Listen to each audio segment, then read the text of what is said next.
forever. We ride out together, pull up right in your zone, take over the street, that's how we roll. And we gon' ride on forever. We ride out together, ride on forever. Hi guys, my name is Forever Formula, and in this video I'll be previewing the 2015 Austrian Grand Prix. The Austrian Grand Prix is the 8th race weekend in the 2015 Formula 1 season. It's the second running of the Austrian Grand Prix since it made its return in the 2014 season last year. The race last year was fantastic. It got an amazing turnout, more than a lot of races which are set in stone in the calendar, even more than the German Grand Prix of last year. It was brought in from Dr. Helmut Marko and Niki Lauda, the two Austrians who basically played a massive part in getting the track on the calendar and making its return from the 80s. It was named the Red Bull Ring after obviously Red Bull Racing, the home at Austria, even though it wasn't Red Bull who dominated or even made a stamp on the track last year. It was all Mercedes who really dominated, Nico Rosberg taking the win. An absolutely fantastic drive by the two Williams drivers. They had their first podium in 2 years at the track. The key driver, or the driver I always think of when I think of Austria, is Felipe Massa. He was the pole sitter from the Saturday qualifying sessions and started on pole position for the race on Sunday. Was then leapfrogged in the first corner by Nico Rosberg in the Mercedes powered car, who was in second place. The Red Bulls had basically a terrible race at their home race and the inaugural comeback of the race in 20 odd years. Sebastian Vettel had a problem with the car, which he sat a full lap on the second DRS straight trying to get that started again. The team actually couldn't come up with an explanation of what actually happened. Sebastian pulled over to the side and then restarted a lap later, so he was a lap behind on lap 3. So anyway, we're looking forward to this weekend, the second running from the return of the Austrian Grand Prix. Should really be called the Mercedes Ring after last year, after their stamp. Especially also after what they have done this season as well. Obviously Lewis Hamilton is the star driver. In terms of predictions, I don't think I could say anything else, and Lewis Hamilton probably is going to get pole position and then the race win, especially more if he has pole position. But the drivers who I'm expecting to do well at this circuit, first one in the way and my prodigy for the weekend ahead of us is Felipe Massa. Now last year's race in Austria really made me appreciate that when Felipe was at Ferrari, he didn't really achieve his full potential in a way. When Fernando Alonso left Ferrari, that's exactly what he said. He said that when I was at Ferrari, I didn't achieve my potential. I mean, he joined in 2010. It didn't really make a stand. Anyway, so he went to McLaren, but anyway, that's another story. Maybe Felipe didn't. I think maybe going to Williams definitely improved his chances. In Austria, definitely, especially showed me that Felipe could definitely turn his performance around and have a fantastic season. To get pole in that Williams was a shock to everyone else. People like Frank Williams were definitely blown away from that. I was even backing him for the race win, but unfortunately you couldn't get away from the speed, the aggressiveness of the two Mercedes cars. They turned into a battle between themselves, Nico and Lewis, like we had seen the early part of 2014, at the end of the 2014 season, all the way up to the final race in Abu Dhabi, and also coming into the second year of the running. We've also seen that in the first part of the season as well. The two Mercedes butting heads again. So could we see that again? Basically the Mercedes just turning into a battle between themselves. Most likely yes, but again, that's not what we want to see. Just coming into that, I remember in 2013 when Sebastian was getting his fourth World Championship, sorry, after his third, going for his fourth, and I think a lot of the fans were definitely not, liking Formula 1 as much. It wasn't a competitive sport. It was Sebastian going out and winning races himself because he had the fastest car and he was the fastest driver. I also remember a lot of people, ex-drivers and pundits, saying that he couldn't race, he could only win. You know, if you put him in the main field, he wouldn't race. He wouldn't do well. The only thing he could do is win, go off from pole, lead the race, and finish first. And maybe that's what we're seeing from Lewis now. Maybe just the Mercedes also as well, just dominating the whole event. And in Austria as well, when other teams such as Red Bull, their lesser junior team, Toro Rosso, and especially Williams as well, performing, maybe that's not going to happen because the Mercedes are going to run away with it. Red Bull, they have had a sort of a slow start to the season, and also as well, they have not been performing. Their two drivers, their two Daniels, have really been, you know, sort of in the main field as well. It's sort of I'd say a balance between the reliability of the car and also their driving experience. Look at someone like Daniel Kvyat.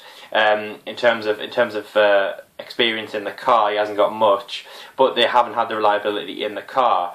Dr. Helmut Marko has, remember, he said to the drivers, he told them sort of in an aggressive way that you have to change your driving technique. You have to be better in the car. You have to be faster, because our junior team is overtaking us, and it's sort of embarrassing in a way. And especially going into their home race, their team's home race, their home circuit, because it's called the Red Bull Ring, they will definitely be under an immense amount of pressure from Dr. Helmut Marko to perform in the manner that, well, as I said, Sebastian was when he was winning his World Championships, and even with Mark Webber. So they have to perform. Likewise, Toro Rosso, but they have been doing a fantastic job. Max Verstappen, 17 years old, he has blown me away. I never thought he would be in the position he is now, doing well in races, scoring points. You know, I thought he might be in the points once or twice, but never where he is now. And also, next year we could maybe see him going up to Red Bull. Another shock in the paddock. 17, almost 18 then, going into Red Bull, or going on to another faster, stronger team. But obviously that's all in the future, and that depends on how he performs. Anyway, so getting in, so this race coming on in this weekend, I would definitely see the teams of Williams doing well, especially Felipe Massa, providing of what he did last year, getting on pole position, beating the Mercedes, beating the Ferraris, and beating the Red Bulls. Absolutely fantastic. Definitely shows his true fighting spirit. What we saw in 2008, remember when he was battling Lewis Hamilton in the last race, on the last lap, even in the last sector of the 2008 Brazilian Grand Prix. Other teams, obviously Mercedes, they'll both be on the top. Red Bull, I hope they're in the point. I hope they do well, but maybe not.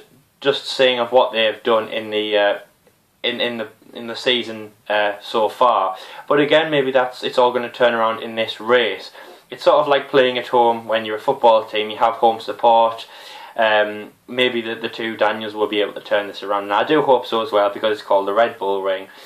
Give their fans, their home fans, some optimism for the rest of the season. Ferrari, I reckon they'll have a good run. As I say, Sebastian Vettel doing quite well in that Ferrari. It hasn't really been an up since Malaysia. The second race of the season, which he won, then I thought this was going to be another dominant year for Sebastian, like we've seen basically in his whole career. Remember, he joined Red Bull in 2009. That was sort of a warm-up season, and then jumped straight into 4 consecutive World Championships. 2014 was a sort of a bad year for him. Toss-up between car reliability and just being I don't think he was on form. He was sort of in the shadows of Daniel Ricciardo, and this year again I think he's performing fantastic in the ways that we saw him when he was at Red Bull, winning his first, second, third and fourth World Championship. But again, I can't wait for this race. It's going to be absolutely fantastic. There's going to be many teams on form. We saw in Canada a lot of the midfield teams very close together. There's a lot of competition in a way. So my honest predictions is once Mercedes are up the road, a lot of the teams will be battling it out. I hope Williams are battling are battling the big teams such as Red Bull and Ferrari and Mercedes also for a fantastic race. It should be a fantastic race. I love the track. It's absolutely fantastic. I love the scenery. Right in the middle of the Alps. It's absolutely fantastic. The hills are definitely alive with the sound of the Formula 1 cars. It should be a fantastic race. And then once it all blows over, once the circus moves on to my home race of the British Grand Prix at Silverstone. Just getting on to Silverstone. If you remember, if you watched it, and if you haven't, please do my very first video with Formula JT. He actually set the benchmark for myself, my channel, to get 500 Facebook likes before the British Grand Prix. It's going well. It really is. I hit 300 likes on the 1st of June, and then in 16 days grew to 400. I mean, you know, it really is. I'm astonished. And it's all you, it's all my fans, yeah, taking the time and liking my Facebook page. It really is fantastic, so thank you very much. But we're not done yet. It's on the 5th of July, well, the race is on the 5th, so can we grow another 100 likes before then? That would be fantastic. Another shout out is my YouTube channel, what you're watching right now. I didn't actually even set a goal for that because I didn't know how much it would grow. 63 subscribers is fantastic. As I say, I'm blown away by that. But that would be fantastic. Again, I have no. I couldn't have even thought of a goal, but anything would be great. Maybe even by the start of the summer break, at the end of the Hungarian Grand Prix, we could have grown to 100 subscribers. That would be fantastic. I think I've only been up and running for 2 months. So anyway, that will be fantastic to get me 500 likes before the British Grand Prix, and that won't be over. Remember, there'll be other benchmarks, maybe even 1,000 before the end of the season, when the checkered flag falls.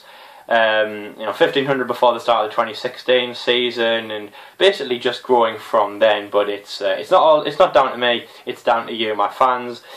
Please like my Facebook page, subscribe on YouTube if you already haven't. It's totally free both ways, quick and easy, and you get to enjoy these videos. Anyway, so that's my thank you, and also that's my predictions for the 2015 Austrian Grand Prix.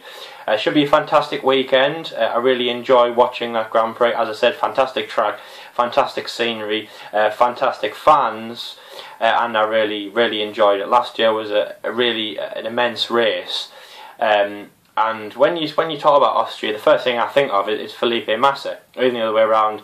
Felipe Massa at Williams, the Austrian Grand Prix. What a fantastic race weekend he did, qualifying, going on pole, beating Lewis Hamilton, Nico Rosberg, Vettel, all these amazing drivers in these amazing cars to get on pole. And unfortunately he was leapfrogged by Nico in the second corner on the first lap. But again, a fantastic result by him, and I'm hoping that he can do well in the race weekend. Anyway, so please join me for my review of the event, the race weekend. That will come on hopefully on Sunday night. In the meantime, like and subscribe, tell your friends about Forever Formula, and thanks for watching. I'll see you later.